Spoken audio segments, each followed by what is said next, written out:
नमस्कार दोस्तों, मेरा नाम संजीव भदौरिया है और मैं आज आपके सामने पाइथन के बेसिक्स को लेकर उपस्थित हुआ हूं। जैसा कि हम सभी जानते हैं, सीबीएसई ने अपना जो पाठ्यक्रम है कंप्यूटर साइंस का क्लास 11th और 12th के लिए उसको बदल दिया है और उसमें C++ की जगह पाइथन लेकर आए हैं। तो पाइथन को हम अपने कंप्यूटर पे कैसे इंस्टॉल करें और इसके बेसिक्स क्या हैं, आइए उनके बारे में थोड़ी सी जानकारी लेते हैं। तो आगे बढ़ते हैं। जैसा कि हम सभी जानते हैं, कंप्यूटर को कुछ भी सिखाना हो या बताना हो, कंप्यूटर को एक लैंग्वेज की ज़रूरत पड़ती है जिसको कंप्यूटर समझता है। अब ये लैंग्वेज आपकी C++, जावा, पाइथन या कोई और भी भाषा हो सकती है। तो यहाँ हम लोग आज बात करेंगे पाइथन के बारे में। पाइथन का विकास गाइडो वैन रोसुम नाम के एक व्यक्ति ने सन 1991 में तब किया था जब वो नीदरलैंड के एक संस्था में काम कर रहे थे, CWI, जिसका नाम सेंट्रम विस्कुंडे एंड इन्फॉर्मेटिका था। और इसमें वो उस समय की प्रचलित टीचिंग लैंग्वेज ABC पे काम कर रहे थे। पाइथन का नाम उन्होंने उस समय के BBC की comedy series Monty pythons flying circus से लिया था, जिससे वो बहुत ज़्यादा प्रेरित थे। तो उन्होंने अपनी इस डेवलप्ड भाषा का नाम पाइथन रख दिया। पाइथन में हम ऑब्जेक्ट ओरिएंटेड लैंग्वेज और प्रोसीजरल ओरिएंटेड लैंग्वेज दोनों प्रकार की भाषाओं का प्रयोग कर सकते हैं। जिनको प्रोग्रामिंग की थोड़ी जानकारी है तो वो ऑब्जेक्ट ओरिएंटेड लैंग्वेज और प्रोसीजरल ओरिएंटेड लैंग्वेज के बारे में अच्छे से जानते होंगे और इसके बारे में हम आगे भी चर्चा करेंगे। फिलहाल हम लोग पाइथन पे कंसंट्रेट करते हैं। वास्तव में पाइथन दो भाषाओं से प्रेरित है। ABC एक भाषा थी जिसको बेसिक भाषा का ऑल्टरनेटिव बोलते थे और इसको हम टीचिंग लैंग्वेज के नाम से भी जानते थे, क्योंकि उस समय किसी भी कंप्यूटर लैंग्वेज को सिखाने के लिए ये एक बहुत पावरफुल भाषा थी। और दूसरी भाषा थी मॉड्यूलर 3। इन दोनों भाषाओं के सिंटैक्सिस को मिला दिया जाए तो पाइथन तैयार हो जाती है। पाइथन सीखने में बहुत आसान है क्योंकि ये अंग्रेजी भाषा के अनुरूप है एकदम, कि जो हम इंग्लिश में सेंटेंसेस लिखते हैं इसके इंस्ट्रक्शन भी लगभग वैसे ही होते हैं। जो करना है सिर्फ वही लिखना होता है। और इसकी सबसे बड़ी खासियत कि कम से कम शब्द और निर्देशों में ज़्यादा से ज़्यादा आउटपुट मिल जाता है। ये भाषा इंटरप्रेटेड भाषा है। जैसा कि हम सभी जानते हैं कि कंप्यूटर के हाई लेवल लैंग्वेजेस के जो ट्रांसलेटर होते हैं वो दो प्रकार के आते हैं, एक कंपाइलर और एक इंटरप्रेटर। कंपाइलर का काम है कि वो कंप्लीट प्रोग्राम को एक साथ ट्रांसलेट करता है, जबकि इंटरप्रेटर का काम है कि वो एक एक इंस्ट्रक्शन को ट्रांसलेट करता है। कंपाइलर में क्या है कि एक बार आपने ट्रांसलेट कर लिया तो आपको बार बार ट्रांसलेट करने की ज़रूरत नहीं, वो वहीं से डायरेक्ट एग्जीक्यूट हो जाता है। जबकि इंटरप्रेटर में क्या होता है कि जितने बार हमें प्रोग्राम रन करना है, एग्जीक्यूट करना है, उतने बार हमको उसको इंटरप्रेट या ट्रांसलेट करना पड़ता है। और ये अपने आप में कंप्लीट लैंग्वेज है और इसको डाउनलोड करना और इंस्टॉल करना बहुत आसान है। इसको भी हम लोग सीखेंगे अभी इसी स्लाइड में। और ये एक प्लेटफॉर्म इंडिपेंडेंट भाषा है और पोर्टेबल भी है। जैसा कि हम सभी जानते हैं कि हमारे पहले के जो प्रोग्राम्स होते थे उन्हीं कंप्यूटर पे बनाइए, उसी पे रन करिए, दूसरे कंप्यूटर पे नहीं ले जा सकते थे। इस पर बनाए प्रोग्राम्स हम किसी भी कंप्यूटर, किसी भी प्लेटफॉर्म पे चला सकते हैं और इसके प्रोग्राम्स को हम या कहीं EXE फाइल्स को हम एक जगह से दूसरी जगह लेकर भी जा सकते हैं। और फ्री ओपन सोर्स है, इसका कोई लाइसेंस लेने की ज़रूरत नहीं। आप इसमें अपने हिसाब से मॉडिफिकेशन कर लीजिए, अपने हिसाब से इसमें अपने फीचर्स ऐड कर लीजिए। ये एक तरीके से पूरी तरीके से फ्लेक्सिबल और फ्रीली अवेलेबल है। पाइथन पर हम बहुत सारी एप्लीकेशंस बना सकते हैं, जैसे ग्राफिकल यूज़र इंटरफेस टाइप की एप्लीकेशंस, वेब एप्लीकेशंस, गेम्स बना सकते हैं, डेटाबेस के ऊपर ढेर सारी एप्लीकेशंस बना सकते हैं, स्क्रिप्टिंग मतलब इस पर लिख सकते हैं वेब पेजेस के लिए। और आपको जानकर ये बहुत आश्चर्य होगा कि इंस्टाग्राम जैसे और मोज़िला फायरफॉक्स जैसे सॉफ्टवेयर्स और एप्लीकेशंस वो पाइथन लैंग्वेज पे ही डेवलप किए गए हैं। पाइथन लैंग्वेज एक बहुत पावरफुल लैंग्वेज है।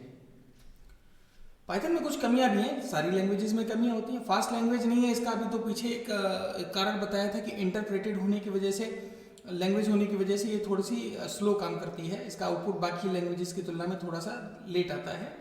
लाइब्रेरीज अभी कम है, लेकिन आगे आने वाले समय में इसकी लाइब्रेरीज का अपार भंडार होगा, क्योंकि इस पर डेवलपमेंट बहुत तेज़ी से चल रहा है। टाइप बाइंडिंग में कमज़ोर है और आसानी से दूसरी भाषा में परिवर्तित नहीं की जा सकती, क्योंकि इसके जो सिंटैक्सेस हैं और जो स्टेटमेंट्स हैं बहुत ईजी होते हैं और ईजी को कॉम्प्लेक्स स्टेटमेंट्स में चेंज करने में हमें बहुत कुछ जोड़ना भी पड़ता है, तो आसानी से चेंज नहीं हो सकती। तो ये कमियां हैं जो कि नज़रअंदाज आसानी से की जा सकती हैं। पाइथन को इंस्टॉल करने के लिए आपको इसकी ऑफिशियल वेबसाइट www.python.org से इसको डाउनलोड करना होगा। ये दो स्वरूपों में उपलब्ध है, पाइथन 2.x और 3.x।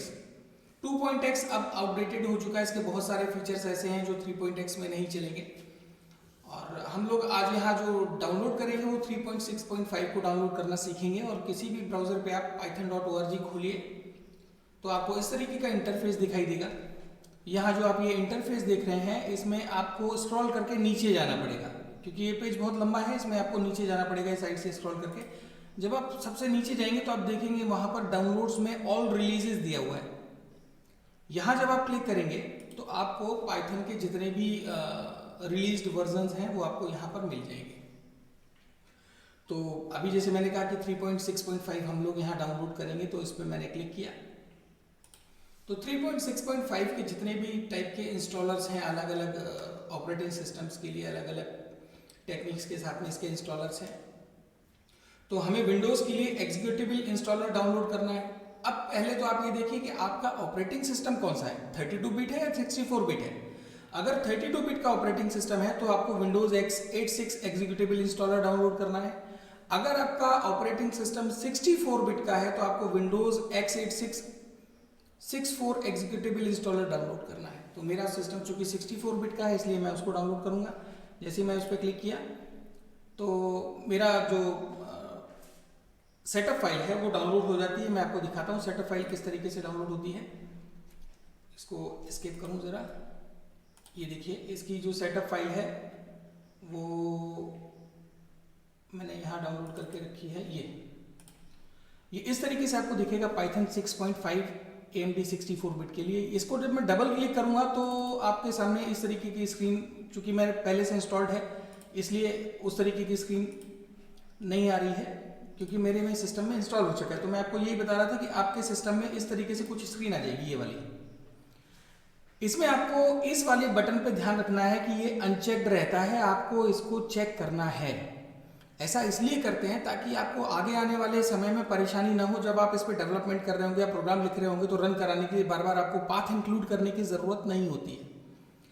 पाथ के बारे में सभी लोग जो ऑपरेटिंग सिस्टम से वाकिफ़ हैं वो सभी जानते हैं कि पाथ क्या चीज़ है, कि हमें विंडोज़ में इसके कंपाइलर का पाथ ऐड करना अत्यंत आवश्यक है, वरना हर बार हमको लंबा पाथ टाइप करके तब हमें अपनी फाइल को रन करना होता है। तो इन सब से बचना हो तो आप इंस्टॉलेशन के समय ही इसको टिक कर दीजिए, तो हमारा जो पाथ है वो विंडोज़ के पाथ में ऐड हो जाता है और हमें प्रोग्राम्स को रन करने में दिक्कत नहीं आती है। तो जब आपने इसको चेक कर दिया उसके बाद आप इंस्टॉल नाउ पे क्लिक करेंगे तो इसके बाद कोई ऑप्शन आपसे नहीं पूछेंगे, सीधा इंस्टॉल हो जाएगा और एक मैसेज आएगा, your software has been successfully installed. अब आप उसको क्लोज कर लीजिए। क्लोज करने के बाद अब उसको ओपन कैसे करें, हमारे विंडोज़ में वो कहाँ मिलेगा। तो हर प्रकार के कंप्यूटर में अपना अलग अलग इंटरफेस, आजकल जितने वर्जन आ गए विंडोज़ के, तो जैसे मेरा ये विंडोज़ 8.1 का मीन्स इंटरफेस है, किसी में स्टार्ट बटन होगी साइड में, किसी में किसी और तरीके से अपना प्लगइन लगा रखा हो तो वो ओपन कर सकता है। तो जैसे मुझे अगर ये अपना पाइथन ओपन करना है तो मैं इस तरीके से जाता हूँ। देखिए आपको दिखाई भी देता हूँ, यहाँ पर मैं टाइप करूँगा अपना पाइथन। ये देखिए आइडियली आपको दिख रहा होगा। इस आइडियली पे जब मैं क्लिक करूँगा तो मेरा पाइथन ओपन हो जाएगा और उसके बाद जब आप यहाँ क्लिक करेंगे तो आपके सामने इस तरीके से कुछ स्क्रीन आ जाएगी, जिसे हम लोग पाइथन IDLE बोलते हैं, integrated development environment of Python. ये आपको कुछ कमांड इंटरप्रेटर जैसा दिख रहा होगा, जहाँ पर हम कमांड देंगे और वो एग्जीक्यूट होगा। एक कमांड देंगे एग्जीक्यूट होगा, एक इंस्ट्रक्शन देंगे एग्जीक्यूट होगा। ठीक है, तो पाइथन पर हम दो प्रकार से काम कर सकते हैं, एक इंटरेक्टिव मोड और एक स्क्रिप्ट मोड। इंटरेक्टिव मोड में आपका एक एक स्टेटमेंट देते जाइए, वो एग्जीक्यूट करता जाएगा, देते जाइए एग्जीक्यूट करता जाएगा। यानी कमांड लाइन में एक तरीके से जैसे हम लोग काम करते हैं ना, जैसे डॉस प्रॉम्प्ट हुआ, लाइनिस का शेल प्रॉम्प्ट हुआ, इन पर हम जैसे जैसे इंस्ट्रक्शन देते चले जाते हैं तो उसको हम लोग बोलते हैं इंटरेक्टिव मोड। एक कमांड दीजिए वो तुरंत एग्जीक्यूट कर देगा। जबकि स्क्रिप्ट मोड में हम पूरा प्रोग्राम एक साथ लिख के रन करते हैं। ये जो मैंने आपके सामने स्क्रीनशॉट एक रखा हुआ है जिसमें मैंने A=10 किया और एंटर किया होगा तो तुरंत दूसरा कमांड लाइन आ गई, B=20 किया तो नेक्स्ट कमांड लाइन आ गई। ऐसे करके मैंने ये प्रोग्राम इस पे लिखा हुआ है, दो नंबर्स को जोड़ने का प्रोग्राम है। अगर यही चीज़ स्क्रिप्ट मोड में लिखनी हो तो पहले मुझे यहाँ फाइल में जाके न्यू फाइल करना पड़ेगा। इस जगह पर न्यू फाइल पे जब मैं क्लिक करूंगा तो एक नोटपैड जैसी फाइल खुलेगी, वहां पर मैं ये वाला जो कंप्लीट प्रोग्राम है इसको मैं टाइप कर दूंगा। तो पहले मैं न्यू फाइल पे गया, यहाँ मैंने कंप्लीट प्रोग्राम टाइप किया, देन मैं अब रन पे जाऊंगा। रन पे जाने से पहले मुझे इस फाइल को सेव करना पड़ेगा। फाइल को सेव करने के बाद मैं रन पे जाऊंगा और वहां पर F5 की शॉर्टकट दी हुई है या रन मॉड्यूल दिया हुआ है, उसको मैं ऑप्शन को चूज कर लूंगा। तो जैसे ही मैं अपने प्रोग्राम को रन करता हूं तो देखिए आंसर आपके सामने आ जाता है। तो अब हम इसको प्रैक्टिकली करके देख लेते हैं एक बार। मैंने खोला पाइथन आइडियली, तो देखिए ये आपके सामने अभी स्क्रीन आ रही होगी। ये देखिए यहाँ पर मैं कुछ भी लिखूंगा, A इक्वल टू जैसे अभी दिया था कि 10 लिखा, B इक्वल टू 35 लिख दिया, C equal to A plus B कर दिया, और प्रिंट के लिए मैंने दे दिया यहाँ पर print the sum is, comma करके दे दिया C। इसको जैसे एंटर करूंगा A और B की जो ऊपर वैल्यू दी थी वो जुड़ के 45 आ जाएगा। अब यही काम अगर मुझे स्क्रिप्ट मोड में करना हो तो मैं सिंपली क्या करूंगा, फाइल पे जाऊंगा, न्यू फाइल, यहां पर लिखूंगा A equal to 10, B equal to 67, कुछ भी लिख दीजिए, C equal to A plus B, and then print the sum is, comma C। अब इसको मुझे सेव करना है, मैंने सेव किया। सेव करने पे मैं इसका नाम मान लीजिए रख देता हूँ FIRST। पहले से चूंकि ये फाइल है तो ये ओवरराइट मुझे करनी पड़ेगी, मैं ओवरराइट कर दूंगा। बाय डिफॉल्ट ये py ही लेगा, पाइथन का जो एक्सटेंशन होता है वो py होता है। तो सेव किया, ये बोल रहा है already exist, replace it, yes I replaced it. और इसके बाद मैं करूंगा इसको रन। ये देखिए रन मॉड्यूल लिखा है, या तो मैं यहाँ क्लिक कर दूं या F5 की प्रेस कर दूं। रन करने पे देखिए द सम इज 77 आ गया। इस प्रकार से हम अपने इंटरेक्टिव मोड और स्क्रिप्ट मोड दोनों पे काम कर सकते हैं। तो आगे बढ़ते हैं। अगर आपको पाइथन से रिलेटेड आगे के और अध्याय जानने हैं तो प्लीज़ हमारे इस ब्लॉग पर हमें अनुसरण करें www.pythontrends.wordpress.com। इस वेब पोर्टल को मैं और मिसेस नेहा त्यागी शर्मा मिलकर बना रहे हैं, और इस पर आपको हिंदी और इंग्लिश दोनों में सारे के सारे अध्याय मिल जाएंगे, वीडियो ट्यूटोरियल मिल जाएंगे, प्रेजेंटेशंस मिल जाएंगे।